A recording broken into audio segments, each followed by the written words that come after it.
Chegou a hora então da gente fazer exercícios sobre o lançamento oblíquo para que você entenda mais como é que funciona essa matéria. Vamos lá? Vem comigo!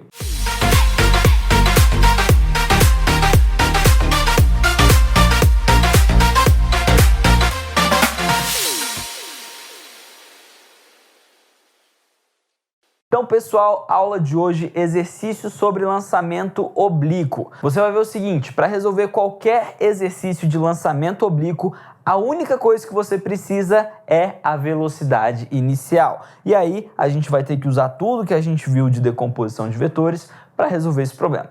Vamos lá, eu coloquei aqui um exercício bastante simples, que é o seguinte. Uma bolinha vai ser lançada obliquamente com um ângulo de θ graus, tá bom? Essa velocidade inicial com a qual ela vai ser lançada é de 10 metros por segundo. Eu não sei quanto que é o ângulo, mas o exercício fala que o seno daquele ângulo vale 0,6 e o cosseno daquele ângulo vale 0,8, ok? Então, letra A, quais que são as componentes das velocidades, tanto na vertical como na horizontal? Muito fácil, né, gente? A gente coloca aqui o nosso V0 de acordo com como ele está, tá? Aqui está o chão, aqui a gente tem o ângulo θ. Como que são as componentes? Eu vou ter uma componente que vai ser uma componente horizontal, que é o meu Vx, e eu vou ter uma componente que é uma componente Vy, vertical, e essas duas vão formar 90 graus entre si, tá? E aí a gente pode lembrar da formulinha, mas é mais interessante analisar todos os casos.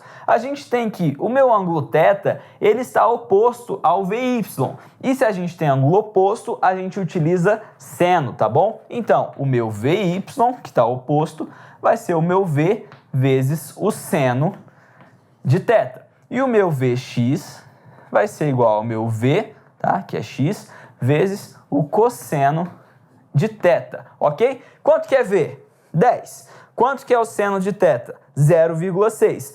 10 vezes 0,6 vai ser 6 metros por segundo. Então, a minha velocidade na vertical vai ser 6 metros por segundo. O meu Vx é o V vezes o cosseno de θ. O V vale 10 e o cosseno de θ vale 0,8. Então, isso aqui vai dar 8 metros por segundo. Então, a gente tem as velocidades iniciais no movimento vertical e no movimento horizontal. Agora, a gente vai separar os dois. A análise do meu problema vai ser de maneira separada, tá bom? Se você lembrar do lançamento horizontal, você vai lembrar que o que une as duas componentes, tanto vertical, o movimento na vertical com o movimento na horizontal, vai ser exatamente o tempo. Por quê? O tempo que essa bolinha leva para chegar até aqui é o mesmo para o movimento vertical e para o movimento horizontal. Então, qualquer coisa que vai juntar o movimento vertical e horizontal é o tempo, tá bom?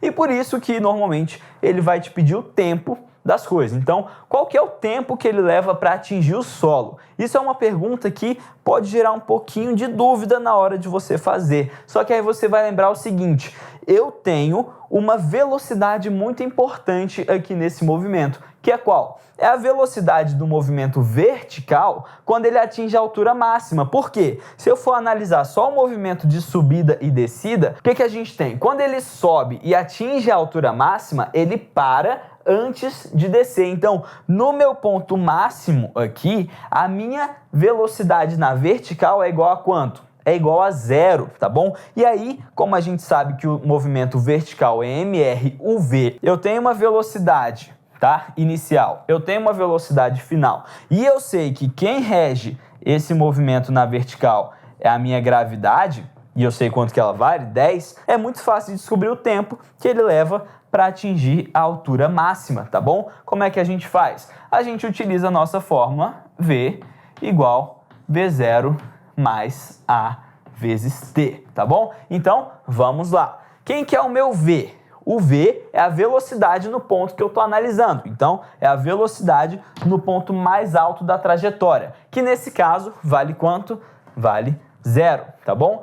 Quem que é o meu V0? É a velocidade inicial vertical, que a gente descobriu Vy, que é igual a 6, tá bom? Então aqui a gente tem 6.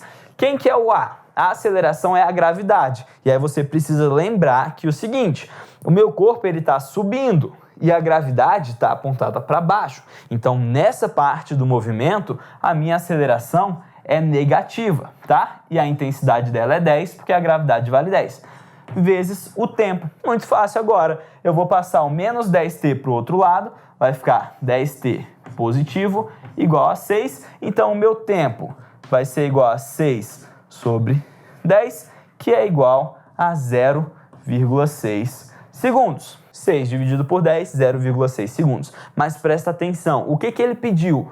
O tempo até atingir o solo, tá bom? Esse aqui é o tempo para ele chegar nesse ponto, que é a altura máxima. Mas a gente viu na última aula que o tempo que ele leva para subir é igual ao tempo que ele leva para descer. Então, se ele levou 0,6 segundos para chegar até aqui, quanto tempo que ele leva para cair? Mais 0,6. Então, é o dobro. Então, esse tempo aqui, tempo total, então tempo TT, que eu vou colocar, tempo total, vai ser igual a 2 vezes isso aqui. 2 vezes 0,6 é 1,2 segundos.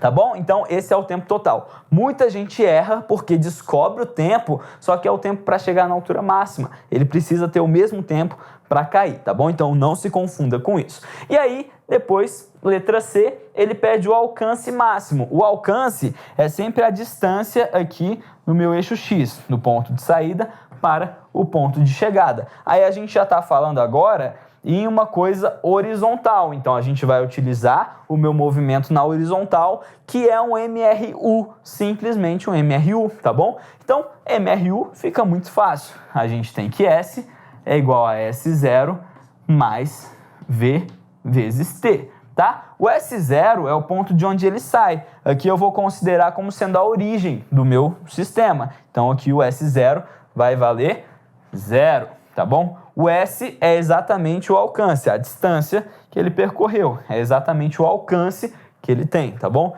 Então aqui o S é o que a gente quer calcular. Quanto que é a velocidade? A gente viu lá no item A. A velocidade horizontal, Vx, vale 8, tá bom? Então aqui a gente tem 8 vezes o tempo que ele leva para chegar até o alcance máximo, que foi o que a gente calculou na questão anterior. 8 vezes 1,2. Isso aqui, então, 9,6 metros, tá bom? Então, o alcance dele vai ser de 9,6 metros. Então, a gente consegue calcular qualquer coisa se a gente descobrir as componentes da velocidade. Ele podia ter pedido qual que é a altura máxima. Aí você pode pegar esse tempo, por exemplo, e jogar na sua fórmula equação horária do espaço para o MRUV, S igual a S0 mais V0T mais AT quadrado sobre 2. Basta a gente ter as nossas velocidades iniciais e lembrar daqueles pontos interessantes. Por exemplo, o ponto da altura máxima,